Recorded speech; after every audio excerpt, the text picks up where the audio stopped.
Good morning to all. मैं सत्या सिंह, आप सबका दोस्त। दोस्तों, कहने को तो बहुत कुछ है कि हम लाइफ में आगे बढ़ते रहते हैं, करते रहते हैं कुछ ना कुछ।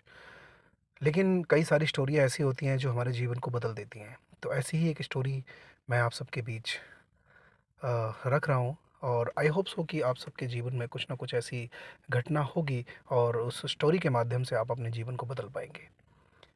तो दोस्तों, बात एक समय की है कि जब हम अ, किसी अच्छे नेता या किसी अभिनेता या किसी राजा के बारे में बात करते हैं तो सबसे ज़्यादा जो एक महान योद्धा रहा हमारे इस हिंदुस्तान पर, उसका नाम था विक्रमादित्य।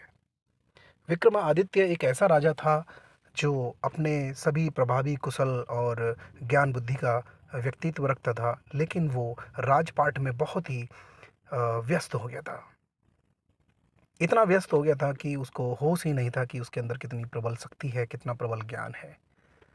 तो उसको चेताने के लिए कुछ ऐसा हुआ कि आप सोच करके बड़े हैरान होंगे। मैं एक छोटी सी कहानी के माध्यम से आपको बताने की कोशिश कर रहा हूँ कि उसके उसके राज में एक भिखारी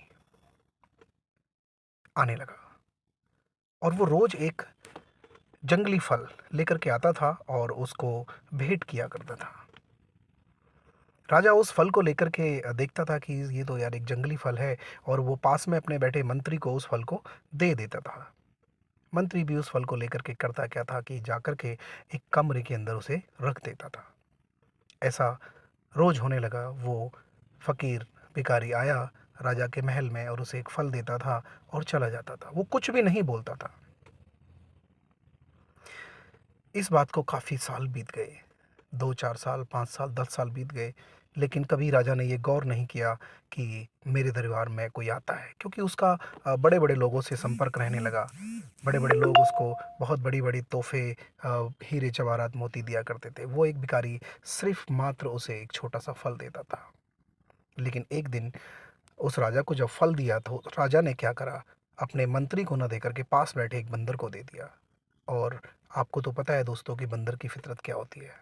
उस बंदर ने उस फल को खाया और खाने की कोशिश जब उसने की तो उसको फाड़ा। तो फाड़ने के बाद उसमें एक अद्भुत सी चीज़ मिली, और वो था सबसे महंगा कीमती डायमंड।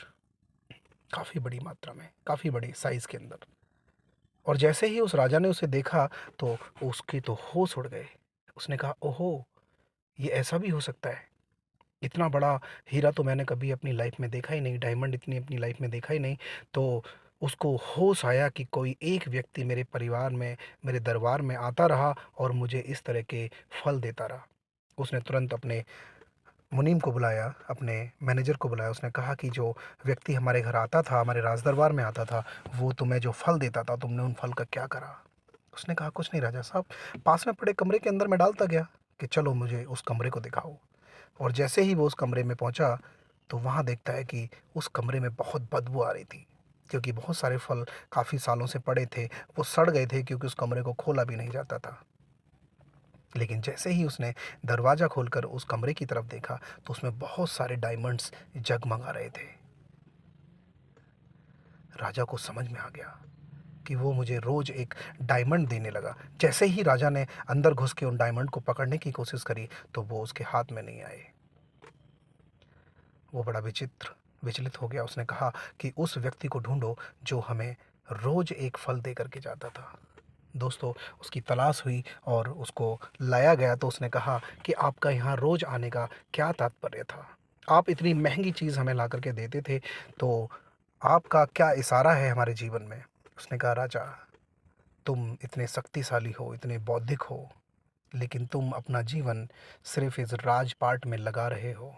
यहाँ पर इस दुनिया में न जाने इस राजपाट को कितने लोग आकर के भोग करके चले गए, और आप भी इस दुनिया से चले जाओगे, लेकिन आपके अंदर जो समर्थ है, ताकत है, उसको आप पहचान नहीं रहे हो। ऐसे ही जैसे मैं आपको रोज एक फल देकर के आता था, ऐसे ही हमारे जीवन में रोज एक दिन नया प्रकट होता है, और वो हमें जीवन का बहुत बड़ा फल दे सकता है। लेकिन हम करते क्या है दोस्तों, उसको ऐसे ही फेंक देते हैं। आप सोच रहे होंगे कि ये कहानी विक्रमादित्य की नहीं है, ये हम सब की है। हमारे जीवन में भी रोज़ एक फल मिलता है हमें, रोज़ एक दिन मिलता है और हम उस दिन को रोज़ ऐसे ही बेकार कर देते हैं। और धीरे-धीरे हमारे जीवन का जो मूल्य है, वो ख़त्म होता चला जाता है और हम अपने जीवन के मूल्य को नहीं समझ पाते हैं कि हमारी ज़िंदगी में भी रोज़ एक फल मिलता है जो डायमंड से भरा होता है और हम अपने जीवन को रोज़ तिल-तिल करके मारते रहते हैं।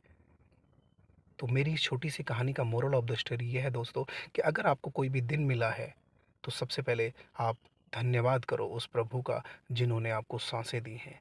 धन्यवाद करो अपने उन दोस्तों का जो आपके साथ बैठ के मुस्कुराते हैं। धन्यवाद करो आप अपने परिवार वालों का जो आपके साथ रह कर के अपने जीवन को जीते हैं। और उस दिन कुछ ऐसा करने की कोशिश करो जो आपके जीवन में कुछ चमत्कारिक हो, कुछ आपके जीवन को साध्य बनाने की कोशिश करे, आपके जीवन में कुछ नया प्रकट लाने की कोशिश करे। Thank you. मैं एसपीजी मोटिवेशनल स्पीकर से फिर एक नई स्टोरी लेकर के आपके बीच आऊँगा। तब तक के लिए बाय बाय। धन्यवाद।